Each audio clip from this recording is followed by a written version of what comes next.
Tesla Semi, alors voyons. Il parle de la batterie apparemment.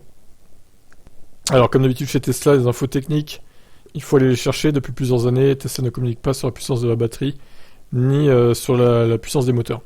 Même si une rapide recherche sur internet permet d'avoir l'information, c'est une manière pour Tesla de se protéger après quelques soucis liés à des chiffres annoncés sur d'anciens modèles qui n'étaient pas forcément exacts. Quoi qu'il en soit, les chiffres annoncés pour le Semi sont assez impressionnants, même si la taille de la batterie n'a pas été précisée. Un rapide calcul permet de savoir qu'elle fait plus de 900 kWh, ce qui donc équivaudrait à une conso de 105 kWh au 100. Donc ça fait à peu près 1 kWh par kilomètre, quoi.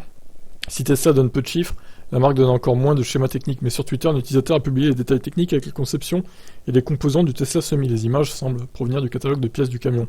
Ça semble confirmer que la batterie est située sous la cabine du véhicule. En revanche, la conception du pack batterie semble bien différente de ce que nous connaissions auparavant.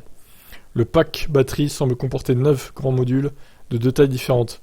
Ceux du milieu paraissent nettement plus grands que ceux sur le côté, certainement pour une histoire de répartition des masses.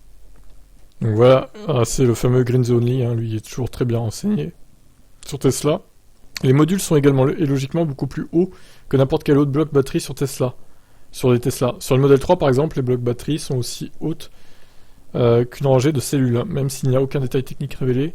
Electrek évoque une sorte d'empilement des anciens modules de batterie de Tesla Model S. Il reste beaucoup de questions en suspens autour de ces batteries, même si les schémas techniques sont révélés. Par exemple, nous ne savons toujours pas avec certitude quelle cellule Tesla utilise dans son camion.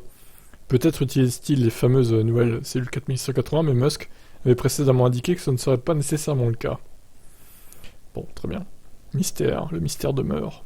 Donc le Semi, qui a commencé ses livraisons en fin d'année 2022, pour les États-Unis du moins, parce qu'en Europe on n'est pas près de l'avoir, je pense.